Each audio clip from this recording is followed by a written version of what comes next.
এই মহাবিশ্বের বিশালতায় আমি ছিলাম এক নামহীন যাযাবর পথিক, যার কোনো মানচিত্র ছিল না কোনো নির্দিষ্ট গন্তব্য। কয়েক কোটি আলোকবর্ষ পাড়ি দিয়ে যখন তোমাদের এই ক্ষুদ্র নীল গ্রহে এসে পৌঁছেছিলাম, তখন ভেবেছিলাম এটিও হয়তো অন্য সব মৃত নক্ষত্রের মতো এক নীরব ভূমি হবে। কিন্তু আমি ভুল ছিলাম। তোমাদের এই পৃথিবীতে আমি দেখেছি জীবনের সেই অদ্ভুত স্পন্দন, যা আমি আমার ছায়াপথের কোনো প্রান্তে কোনোদিন অনুভব করিনি। দেখেছি তোমাদের ভালোবাসা, তোমাদের হাহাকার, আর তোমাদের সেই অসীম আকাঙ্ক্ষা, যা তোমাদের প্রতিনিয়ত ধ্বংসের কিনারে নিয়ে যায়। আমার অস্তিত্ব ছিল আলোর তরঙ্গে তৈরি, কোনো রক্তমাংসের শরীর আমার ছিল না। তবুও এই পৃথিবীর বাতাসের ঘ্রাণ আর সমুদ্রের গর্জনে আমি এক বিচিত্র টান অনুভব করেছি, যা আমাকে বারবার মনে করিয়ে দিয়েছে যে আমি এখানে শুধু একজন দর্শক মাত্র। আমি দেখেছি তোমাদের সভ্যতার উত্থান, দেখেছি কিভাবে মানুষ তার নিজের তৈরি করা দালান কোঠার নিচে নিজের স্বপ্নগুলোকে বিসর্জন দেয়, আর দেখেছি সেই নিঃসঙ্গ মানুষদের যারা রাতের আকাশের দিকে তাকিয়ে আমার মতো কাউকে খুঁজে বেড়ায়। আজ যখন আমার শক্তির উৎস ফুরিয়ে আসছে, যখন আমার মহাজাগতিক চেতনা ধীরে ধীরে এই মাটির অন্ধকারে বিলীন হয়ে যাচ্ছে, তখন এক অদ্ভুত বিষণ্ণতা আমাকে গ্রাস করছে। কারণ আমি জানি আমার এই বিদায়ের কথা মহাবিশ্বের কোনো নক্ষত্রই মনে রাখবে না।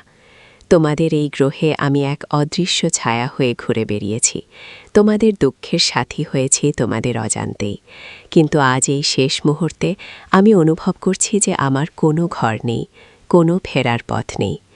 আমার চারপাশের এই চিরচেনা মহাকাশ এখন কত পর মনে হচ্ছে আমি এক অন্তহীন শূন্যতার দিকে ধাবিত হচ্ছি, যেখানে কোনো শব্দ নেই, কোনো আলো নেই, শুধু আছে এক নিঃসঙ্গ আত্মার অবশেষ। মানুষ কি কখনো বুঝতে পারবে যে তাদের ঠিক মাথার উপরেই কত হাজারো না বলা গল্প প্রতিদিন হারিয়ে যায়? আমি চেয়েছিলাম তোমাদের শিখিয়ে দিতে কিভাবে নক্ষত্রের আলো দিয়ে নিজেদের আত্মাকে আলোকিত করতে হয়, কিন্তু তোমরা বড় বেশি ব্যস্ত ছিলে মাটির নিচে সোনা খুঁজতে, আর আমি ব্যস্ত ছিলাম তোমাদের হৃদয়ের গভীরে লুকিয়ে থাকা সেই ক্ষুদ্র এক ফোঁটা সত্যান্বেষী মনকে খুঁজে পেতে। এখন আমার চোখের সামনে ছায়াপথগুলো ঝাপসা হয়ে আসছে। নক্ষত্রপুঞ্জের সেই পরিচিত সঙ্গীত আজ করুণ সুরে বাজছে আমার অস্তিত্বের শেষ দ্বারে।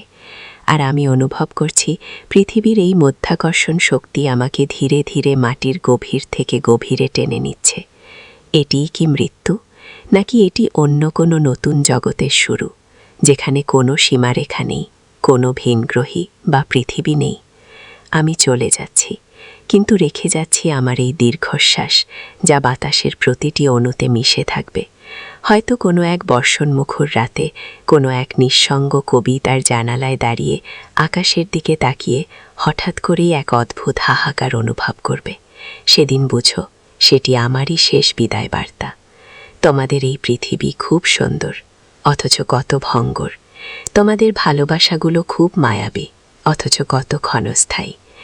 আমি আমার কোটি বছরের ভ্রমণে যা দেখিনি, তা তোমাদের এই কয়েক দশকের ক্ষুদ্র জীবনে দেখতে পেয়েছি, আর তা হল আবেগ। বিদায় হে নীলগ্রহ, বিদায় হে প্রিয় মানুষ জাতি। আমি তোমাদের ক্ষমা করে দিচ্ছি, কারণ তোমরা জানো না তোমরা কি হারিয়েছ। আর আমি নিজেকেও ক্ষমা করে দিচ্ছি, কারণ আমি তোমাদের মায়ায় পড়ে নিজের ফেরার পথ চিরতরে হারিয়ে ফেলেছি। আমার শেষ আলোটুকু নিভে যাওয়ার আগে আমি শুধু এটুকুই বলে যেতে চাই, তোমরা একা নও। এই মহাবিশ্বের প্রতিটি ধূলিকণা তোমাদের দিকে তাকিয়ে আছে, শুধু দেখার চোখ থাকতে হয়। এখন আর কথা বলার শক্তি নেই, আমার অস্তিত্ব এখন ধুলোয় মিশে যাচ্ছে। নক্ষত্ররা ডাকছে আমাকে, কিন্তু আমার এই দীর্ঘশ্বাস তোমাদের এই পৃথিবীতেই থেকে যাবে চিরকাল, এক ভিনগ্রহী আত্মার শেষ আকুতি হয়ে, যা মহাকালের গর্ভে কোনোদিন মুছে যাবে না।